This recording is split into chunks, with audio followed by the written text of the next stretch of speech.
We still don't know the full depth of Adolf Hitler's ambitions 75 years after the war ended. Many top-secret projects, some think, were stashed in subterranean tunnels across Europe as the tide of the battle turned against the Third Reich. The location and exact purpose of these projects are unknown. Ancient artifacts, like the imperial regalia of the Holy Roman Emperor, priceless artworks, and even fragments of stained glass windows from local cathedrals were hidden by the Nazis in a network of tunnels that were modeled like those found in medieval Europe. Some of the underground tunnels date back to the 14th century, when medieval laborers carved a maze of tunnels and vaults with hammers and chisels. Before we get into the secret tunnels of Adolf Hitler, here is a quick reminder that subscribing is free. Adolf Hitler was the head of the Nazi Party and the ruler of Germany from 1933 to 1945. In September 1939, his invasion of Poland sparked World War II. For 6 years, the horrific battle raged, consuming nearly the whole world. After the Second World War and the Allied powers' triumph, it was assumed that Hitler had larger intentions that were never discovered. Hitler's covert tunnels, probes into the Nazi nuclear weapons program, as well as other secret programs like mystical practices and horrifying human experimentation. With the Allied destruction of the German rocket program's headquarters, the Führer would have learned the need of relocating secret programs to secure places. As a result, the Nazis constructed a massive network of underground tunnels that crossed Germany, Austria, Poland, France, and Czechoslovakia. The majority of these underground networks have been blocked or booby-trapped, while some remain unexplored. In 1943, Hitler and his engineers began constructing an extensive subterranean metropolis, the Projekt Reich, linked by tunnels to 7 bunker complexes where they could carry out their war preparations unhindered by Allied bombers or advancing Red Army forces. Hitler gave the go-ahead in April 1943. He assigned the project to Armaments Minister Albert Speer. In September of that year, Speer started negotiations on the project with the recently established Silesian Industrial Company to bring it to fruition. The Nazis abandoned the project 18 months later, having been crushed by the onrushing Soviets. None of the 7 shelters and tunnel systems were finished, and they are still in varying stages of disrepair today. It is believed that if the Germans had continued the war effort for another 18 months, they would have finished this underground metropolis. But war does not wait. Projekt Reich is a huge underground tunnel system located 80 kilometers south of Wrocław, beneath the Owl Mountains, Poland's oldest mountain range. To ensure that the walls lasted the test of time, the Nazis strengthened them with steel and concrete. It was projected that approximately 2 million cubic meters of granite would need to be blasted out of the Owl Mountains to finish the construction of this enormous underground settlement. Unfortunately, they were unable to complete the reinforcing project because Nazi forces abandoned it during the last days of the war. In German, Riese signifies huge. Even by Hitler's megalomaniacal standards, this was a huge project. 7 subterranean facilities linked by tunnels totaling over 5.5 miles in length beneath the Owl Mountains of Lower Silesia and the sumptuous Kisiez Castle in what was then Germany and is now a region of Poland. Projekt Reich, which was built between 1943 and 1945 during World War II, is regarded as one of the world's greatest military projects today. It is still unknown why the Nazis constructed this underground facility, nor is its actual size known. Some believe the underground complex was intended to be used as a weapon manufacturing plant, while others claim it was intended to be Adolf Hitler's headquarters. According to historians, the Germans were hoping for a haven that could survive their rivals' escalating onslaught and Allied airstrikes. The Owl Mountains satisfied all standards after a careful study of several places.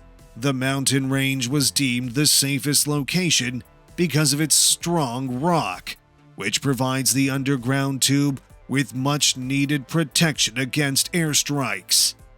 However, it slowed the construction process significantly. Prisoners from Poland and the Soviet Union were brought in to finish the building work. The labor conditions were horrible. Many captives succumbed as a result of malnutrition, deplorable living conditions, and weariness. The vast majority were afflicted with unknown illnesses. Approximately 5,000 forced workers were killed while the construction project was underway.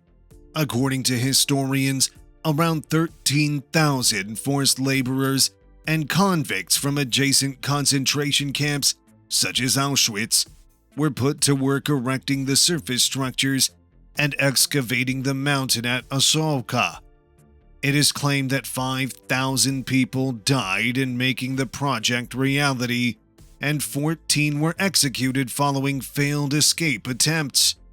The average life expectancy for a cave worker was roughly 4 months, owing primarily to sickness, hunger, and perilous labor. Children as young as 10 are claimed to have been forced to push mining carts and perform other menial tasks. The enormity of Nazi megalomania and the cost of human lives is devastating. Even while the tunnel remains a mystery to many, it is recognized for a few things. Project Riese has almost 90,000 cubic meters of dug tunnels and can be reached by 7 distinct entrance sites, or the complex bunkers found at Walim Rzeczka, Jugowice, Bodars, Sobo, now called Ramenberg, Sokolec, Osovka, and Ksi Castle. Complex Vlodars has the most tunnels drilled under it of all the tunnels. Few have a concrete finish, but the majority have been abandoned in their natural form. The goal was to turn Osovka into a metropolis capable of housing more than 20,000 Nazi troops and laborers. A visit to Owl Mountain could enlighten people about the atrocities that occurred there, as well as life in general during the Second World War. There is evidence of unfinished military buildings, stores, bunkers, building materials, and excavated stuff inside the hilly tunnel. There are a few tunnel entrances as well, many of which are inaccessible owing to the hardened brick used to build a barrier, and some of which are flooded. Some tunnels have no end in sight, leading to nowhere. Aside from these main compounds, a casual walk through the mountains will reveal numerous and somewhat terrifying traces of abandoned military barracks, bunkers, warehouses, building materials, excavated matter, and tunnel openings, many of which are barricaded, bricked, or blocked by hardened cement bags. Others are filled with water, and some appear to go on forever, leading to nowhere. To the tourists' good fortune, there are some tunnels and facilities that are open to them. Xias, with Castle Fürstenstein, which was meant to be Adolf Hitler's house, is one of the underground complex's most notable features. Only 2 underground tunnels connecting to the majestic building cellars were planned to go to the castle. So what exactly have the researchers discovered up till now about the tunnels? Excavating 7 underground locations is a difficult task. In reality, just 100,000 cubic meters of Project Risa's 213,000 cubic meters volume have been discovered thus far. Some of what was discovered has been left accessible to the public for visiting by travelers at Wolimirzycka, Wodars, and Osowka.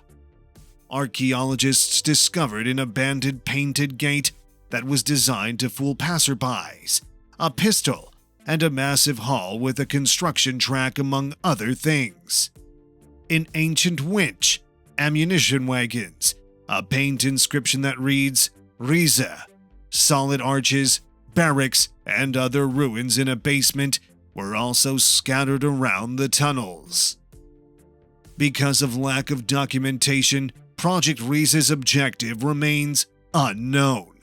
In their post-war memoirs, Albert Speer and others argued that the purpose of Project Risa was to serve as a general hiding spot for the Nazi senior commanders, as well as a vast underground headquarters for Adolf Hitler. Other experts, however, believe that how this information was purposely distributed by historically untrustworthy sources is proof that this was a planned Nazi deception effort aimed to distract attention from the true objective of Project Risa. Or was it supposed to be a superhuge subterranean military facility for nuclear testing, hypersonic planes, anti-gravity devices, and other wonder weapons such as the Nazi Bell? Some people believe that the enormous subterranean facility that Project Risa planned to construct would have been an ideal location for the Nazis to carry out their never-ending and infamous military experiments to make superhumans. Well, there are many theories by historians like nuclear testing. It would be a safer place to conduct them since the Owl Mountain's almost impermeable granite would prevent any detectable emissions. Intricate tunnel systems might have been utilized to shift munitions, offices, and records in the face of an onslaught of Allied bombs. According to one theory, Project Risa was intended to establish an underground facility for the fabrication of V-1 and V-2 rockets. The V-1 and V-2 rockets were long-range weapons capable of traveling at the speed of sound. They were nicknamed revenge weapons because they were utilized by Germany to hurt Allied soldiers and destroy their morale. Others believe that conducting the Nazis' anti-gravity experiments deep beneath man-made caverns would have been far safer. According to unverified stories, the Nazis were looking for uranium resources buried deep inside the Owl Mountains. Then there was Die Glocke, also known as the Nazi Bell, one of the many wonder weapons that the Germans were constructing in secret. It was planned to be 12 feet tall and 7 feet across, with counter-rotating cylinders filled with a mercury-like fluid, violet in color. According to reports, 5 of the 7 scientists who worked on this research died of unknown reasons. It has also been said that the underground complex was used to hide riches that had been stolen from banks, museums, and archives. The artwork that was plundered by German soldiers from all of the European nations that they occupied, the gold from Breslau, and the treasures of the Silesian noble family von Schaffgotsch are some of the gems that have been stolen. Since its collapse during the dying gasps of the Third Reich, the gloomy tunnels of Project Risa have spurred endless tales about the claimed treasures concealed beneath. Among these reportedly priceless items are train carriages that were said to be laden with Nazi wealth, but whose whereabouts have remained a mystery ever since World War II ended. Pieces of art that the Nazis had seized from the many countries that they invaded. The storied Amber Room from St. Petersburg in Russia was disassembled and then reassembled in its original state in a massive viewing room located beneath the Owl Mountain. 3 of the 7 tunnel systems that were planned to be built as part of Project Riese have been deemed unfit for tourism due to their unsafe conditions. In addition to Xia's castle, tours are available at 3 of the other castles, and some of these other castles even have modest gift stores on site. The curators of the Osovka tunnel system offered 2 types of tours: a standard walking tour and an extreme tour. The extreme tour involves being carried around flooded tunnels in a big metal tub while carrying a torch and praying that your iPhone doesn't fall into the icy water. Adolf Hitler started off as an ordinary artist, but he eventually climbed to power and became Germany's dictator and the architect of the Holocaust. Given the devastation left in Hitler's wake, a major question for historians of the 20th century has been how Hitler captured the German imagination and came to power. It'll surprise many, and some won't even believe, but every stage of Hitler's ascent to power was democratically and legally. Born in Austria, but loyal to the Weimar Republic, Hitler served for 4 years in the German army during World War I. In 1918, a month before Germany officially surrendered on November 10th, he was blinded and left momentarily mute by a mustard gas assault. Hitler's outrage over Germany's loss and the Treaty of Versailles, which placed blame for World War I on Germany, inspired him to pursue a life in politics, and also as a spy by the army because of influenced personality. After being tasked in June 1919 by the German army with gathering intelligence on the German Workers' Party, also known as the DAP, Adolf Hitler eventually became a member of that organization in September 1919. He respected the party's opposition to the new Weimar Republic, the Treaty of Versailles, and treated Jews in Germany the same as everyone else. Hitler rose to prominence within the party quite quickly and became one of its most renowned speakers. On February 24, 1920, Hitler presided over a political gathering that had almost 2,000 attendees to announce the Nationalist 25-point program, or the National Socialist Program. He also officially renamed the party the Nationalsozialistische Deutsche Arbeiterpartei, which translates to the National Socialist German Workers' Party, NSDAP, or for short, Nazi Party. Hitler started giving speeches at Munich beer halls to contact and recruit more people. All of Bavaria knew of him thanks to his excellent eloquence and propaganda. His persuasive speaking and propaganda skills made sure his name was known throughout all of Bavaria. Concerned about the potential of the Worker Party combining with the German Socialist Party, Hitler made a threat to resign from the party. So they decided not to unite with the opposition party and instead appointed Hitler party chairman, since he was the most well-known and influential man at the time. Under his leadership, the NSDAP was used as a brutal fighting force against other German political organizations. Hitler formed the Assault Division, which became known as the Sturmabteilung or the Brown Shirts. In 1922, Adolf Hitler founded 3 of his most important organizations: the Hitler Youth, the Jungenbund der NSDA, aka the Hitler Youth, and the Staff Guard, or for short, the SS. At party rallies, he maintained his narrative of hatred for Jews and support for the triumph of the Aryan race. Hitler praised Benito Mussolini's fascist coup in Italy that October. Munich served as the location for the inaugural Reichsparteitag, often known as the Nuremberg Rally, which took place in January 1923. In the latter part of the year, in November 1923, Hitler attempted his own coup during the beer hall putsch, with 2,000 Nazis marching on the city center. It failed with 18 deaths, including 16 Nazis and 4 police officers. Hitler was eventually apprehended for high treason 2 days later, but instead of rejection, his name rose to the national level. During the trial in 1924, Hitler was found guilty and was thrown into jail for 5 years. During his time in jail, he wrote Mein Kampf, which roughly translates to My Struggle, which was a manifesto of Nazi propaganda and anti-Semitism. Even though the Nazi Party was outlawed in Bavaria after the Beer Hall Putsch, it was successful in winning a few seats in the German federal elections in May and December. And after completing barely 9 months of his term, Hitler was freed from prison. The Beer Hall Putsch's failure and Mussolini's influence led Hitler to pursue democratic options of taking power.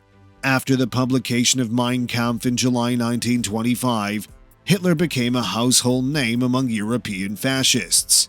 Hitler created the SS independently of the SA. In 1924, he also legally discarded his Austrian citizenship. But Paul von Hindenburg won the election and became the president of Germany. But still, a good thing happened for Hitler. Joseph Goebbels, a popular politician at the time, joined the Nazi Party after reading Mein Kampf. Outside of Bavaria and across Germany, Hitler and the Nazi Party were making strides toward gaining public acceptance. As the mid-1920s progressed, the party entered mainstream politics with the help of anti-Semitic propaganda. They were successful in winning votes and seats in every election for the federal government. The Nazi Party did better in federal elections than it had in the past, although they still only garnered 2.6% of the vote in 1928. By year's end, however, the Nazi Party had grown to almost 130,000 members. Erich Ludendorff, the Nazi Party's presidential candidate, received 1.1% of the vote in a run for office. On October 29, 1929, there was a catastrophic meltdown on the New York Stock Exchange that sent shockwaves across the global financial system and in German politics. Many Germans found themselves out of work and struggling financially. A month later, Germans went to the polls for a referendum. It rejected the terms of the Treaty of Versailles and forbade government officials in Germany from making payments on the country's World War I obligations. Despite the referendum's failure, the Nazi Party gained significant credibility and patriotic sympathy. Street violence caused by the Nazis and fueled by Goebbels' propaganda increased in 1930. The Nazi Party secured 107 seats in the federal election that took place in September. The results of the election virtually shut down the more moderate parties in Germany, including the Communists. The Nazis had grown to become Germany's biggest opposition party. By invoking Article 48 of the German Constitution, the Chancellor of Germany at the time, Heinrich Brüning, aimed to ease the financial strain that was being placed on Germany. Because of this, the president was able to pass policies without the approval of parliament. To oppose Chancellor Brüning's liberal policies, Hitler joined the conservative Harzburg Front. It was an anti-democratic attempt to establish a unified front against Germany's moderate government. The Nazis, on the other hand, had no interest in working with anybody else because they wanted Hitler to have absolute power. There were now more than 800,000 people in the Nazi Party. In the presidential election held in March 1932, Hitler lost to President Hindenburg despite receiving more than 36% of the vote. To counter Hitler's rise to power, President Hindenburg replaced Chancellor Brüning with Franz von Papen in May.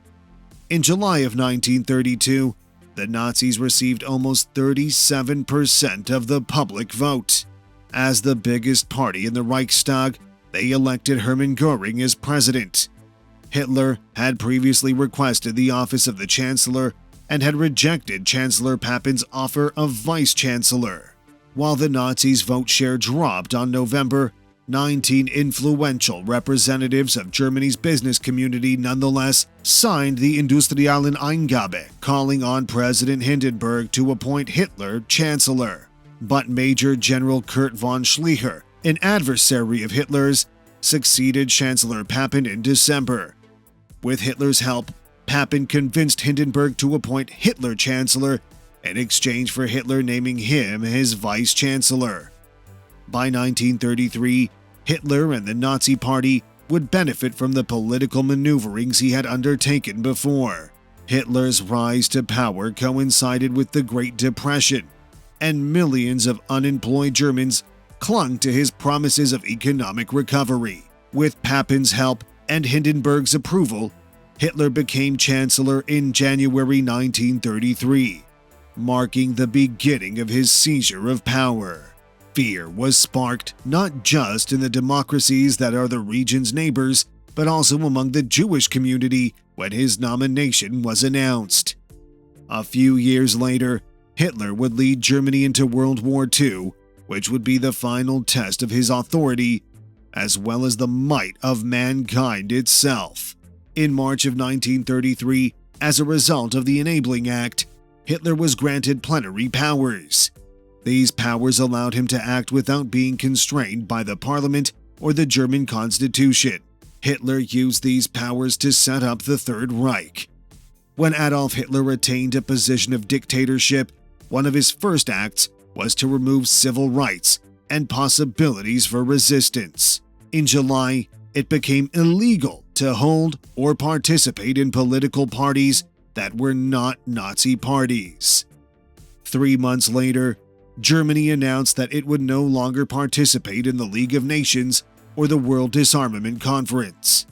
During the Night of the Long Knives, Hitler gave orders to the SS to execute a number of political rivals and opponents, including the execution of leaders of the SA who were opposing Hitler's control.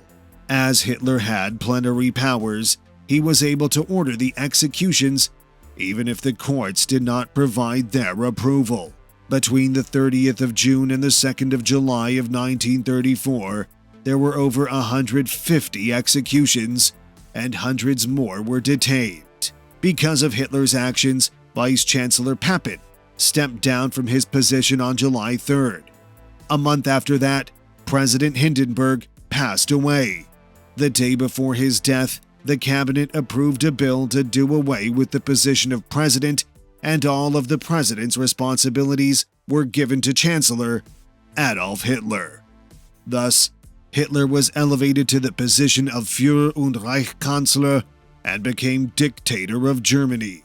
Soldiers in the German army were required to take the Hitler Oath, in which they pledged their devotion and obedience not to the state, but to Hitler. As Führer, he proceeded to cut off political and economic ties between Germany and the rest of the world.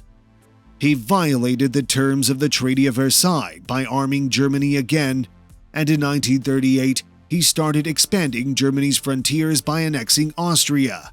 By the time 1941 had rolled around, Hitler's army had already invaded the Sudetenland, Czechoslovakia, Poland, Denmark, Norway, Belgium, the Netherlands, Luxembourg, France, Yugoslavia, and Greece. All of these countries belong to the European continent.